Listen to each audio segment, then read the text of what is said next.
విద్యార్థులకు, నిరుద్యోగులకు, ఉద్యోగుల తరపున నిలబడడానికి పట్టభద్రుల నియోజకవర్గంలో నేను ముందుకు వస్తున్నాను.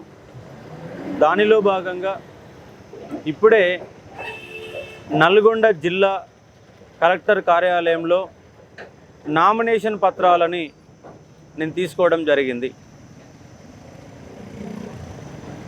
ఈ నామినేషన్ పత్రాల సమర్పించే రోజు తెలంగాణ వ్యాప్తంగా ఉన్నటువంటి నిరుద్యోగ యువకులందరూ కూడా తరలి రావాల్సి ఉంటుంది. ఎందుకంటే ఇప్పటి వరకు నేను కొన్ని లక్షల మందికి విద్యార్థులకు బోధన చేశాను. నిరుద్యోగుల తరపున నోటిఫికేషన్ల గందరగోళాలు, పేపర్ లీకేజీలు, తప్పుడు ప్రశ్నలు, రిజర్వేషన్లు ఇలాంటి ఎన్నో అంశాలపైన నిరుద్యోగుల వెంట నడిచాను, ముందు కూడా నడుస్తాను. నాకు ఉద్యోగుల సమస్యలు తెలుసు, నిరుద్యోగుల సమస్యలు తెలుసు. ఇవాళ ఉద్యోగులు అనే వాళ్ళకి కాంగ్రెస్ పార్టీ అధికారంలోకి రాగానే పెండింగ్లో ఉన్నటువంటి 3 డిఏలని 10వ తారీఖు నాడే, డిసెంబర్ 9 నాడు మీ పదవి ప్రమాణ స్వీకారం చేస్తే 10వ తారీఖు నాడే పెండింగ్ డిఏలని 3 డిఏలని ఇస్తామని కాంగ్రెస్ పార్టీ హామీ ఇచ్చింది.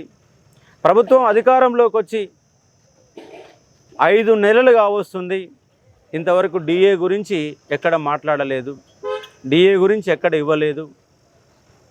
దాంతోపాటు హెల్త్ కార్డు విషయాలు కానీ, ఉద్యోగుల పరంగా పై అధికారులు పెడుతున్న ఇబ్బందులు కానీ, ముఖ్యంగా గురుకులాలలో ప్రభుత్వ ఉపాధ్యాయులను ఒక టార్చర్ పెట్టి ఇబ్బందుల పాలు చేస్తున్నారు. ఎంత టార్చర్ అంటే వంట చేయాలని, నైట్ వాచ్మెన్ డ్యూటీలు చేయాలని, సంబంధం లేని డ్యూటీలు చేపిస్తూ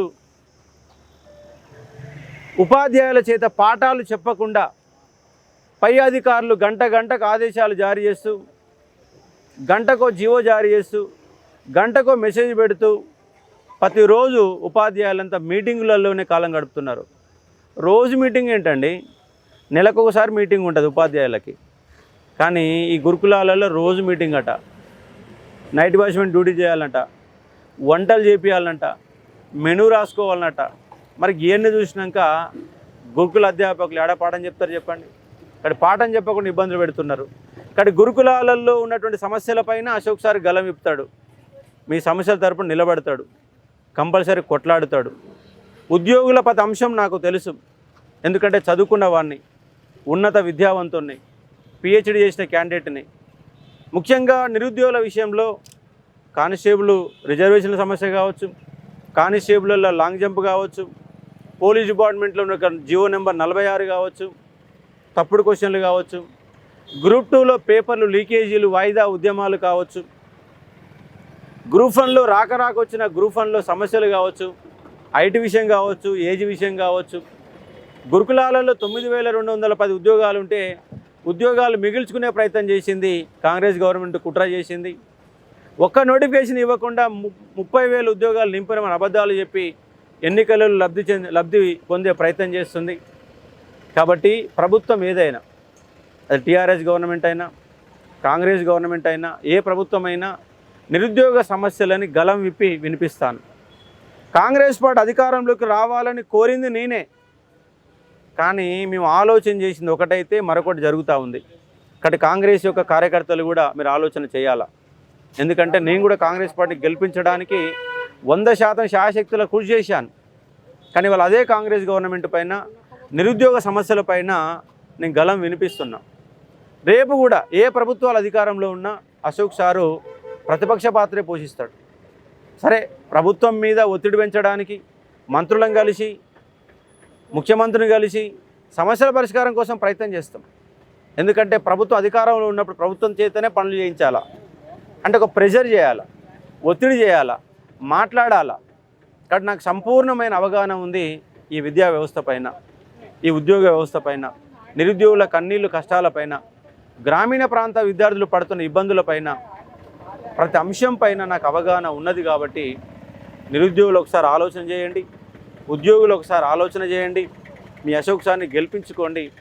గెలిపిస్తే మీ వాణిగా అన్ని అంశాల్లో నిలబడతా. ఎందుకంటే అశోక్ సార్ అంటే పోరాటం, అశోక్ సార్ అంటే కొట్లాట, అశోక్ సార్ అంటే నినాదం, అశోక్ సార్ అంటే ఉద్యమ జెండా.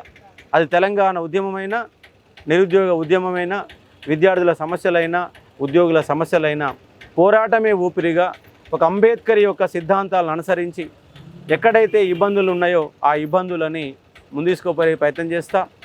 గాంధీ మార్గాన్ని అనుసరించి అవసరమైతే ప్రాణాలు పణంగా పెట్టైనా, నిరాహార దీక్షలు చేసైనా మీ సమస్యల్ని పరిష్కరిస్తా. ఎందుకంటే ఇప్పటికి ఎన్నో ధర్నాలు పాల్గొన్నా, ఎన్నిట్లో పోలీస్ కేసులు ఎదుర్కొన్నా, జైలు జీవితానికి పోయినా, హంగర్ స్ట్రైక్ చేసిన. కాబట్టి ఇవన్నీ ఏమి ఒక్కొక్కడిగా చేసిన. ఇప్పుడు అందరినీ కలుపుకొని రాష్ట్ర వ్యాప్తంగా నిరుద్యోగులందరినీ ఐక్యం చేసి ప్రభుత్వాలని మెడలు వంచి మీ సమస్యల పరిష్కారం చేస్తున్న నమ్మకం నాకుంది. మీకు నమ్మకం ఉంటే 27వ తారీఖు నాడు మనకు ఓటింగ్ ఉంటుంది. మొదటి ప్రాధాన్యత ఓటు, ఒకటే ఓటు వేయాలా, ఇంకా రెండో ప్రాధాన్యత లేదుగా. అశోక్ సార్కి ఓటేసే వాళ్ళు ఒకటే ఓటు వేయాలా, ఇంకా 2 లేదు 3 లేదు ఏది లేదు, ఒకటే ఓటు. అశోక్ సార్కి మొదటి ప్రాధాన్యత ఒకటో నెంబర్ వేసేసి నన్ను గెలిపించే ప్రయత్నం చేయండి. గెలిపిస్తే నిలబడతా, కొట్లాడుతా అనే నమ్మకం నాకుంది, మీకు కూడా ఉందని నేను భావిస్తూ ఉన్నా. ఇప్పుడే నల్గొండ జిల్లా కలెక్టరేట్ కార్యాలయంలో నామినేషన్ పత్రాలు తీసుకొని మీతోని మాట్లాడుతూ ఉన్నాను. కానీ నామినేషన్ ఏ రోజు వేసేది మీకు ముందుగాల యూట్యూబ్ ద్వారా, సోషల్ మీడియా ద్వారా తెలియజేస్తాను. ఇక్కడ రాష్ట్ర వ్యాప్తంగా ఉన్న నాకు అభిమానులు ఎక్కడ ఉన్నా తరలి రావాలా, నిలబడాలా, మన వాణిని వినిపించాలా. ఇది నేను చేసే రిక్వెస్ట్గా అర్థం చేసుకునే ఒక ప్రయత్నం చేయండి. Thank you.